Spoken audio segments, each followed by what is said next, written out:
విద్యా వ్యవస్థను కేసీఆర్ భ్రష్టు పట్టించారని బీజేపీ ఎంపీ ఈటల రాజేంద్ర అన్నారు. కేసీఆర్ బాటలోనే కాంగ్రెస్ పార్టీ నడుస్తోందని ఆగ్రహం వ్యక్తం చేశారు. బీఆర్ఎస్ కు పట్టిన గతే కాంగ్రెస్ పార్టీకి పడుతుందన్నారు. రాష్ట్ర ప్రభుత్వం నిర్లక్ష్యం వల్ల గ్రీన్ఫీల్డ్ భూ నిర్వాసితులు నష్టపోతున్నారని ఈటల మండిపడ్డారు. పెండింగ్ ఉంది.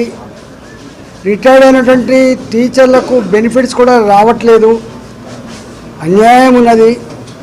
317 జీవో తెచ్చి మా టీచర్లకు ప్రశాంతత లేకుండా చేసిండు కేసీఆర్. ఈ ప్రభుత్వం కూడా గట్టినే చేస్తూ ఉంది. దేశవ్యాప్తంగా గ్రీన్ఫీల్డ్ రోడ్స్ కానీ నేషనల్ హైవేస్ కానీ శరవేగంగా విస్తరిస్తూ ఉన్నాయి. చదువుకున్న రాష్ట్రాలేమో నేషనల్ హైవేస్ వస్తూ ఉన్నాయి.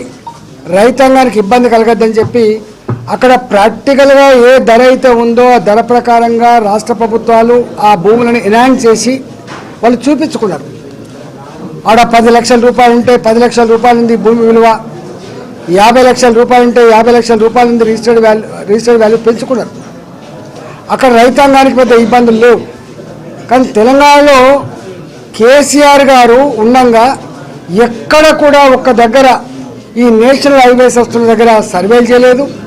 ఈ భూముల వాళ్ళు రివ్యూ చేయకపోవడం వల్ల, పెంచకపోవడం వల్ల ఇవాళ అనేక రకాల అనర్థాలకు తావతీస్తూ ఉంది.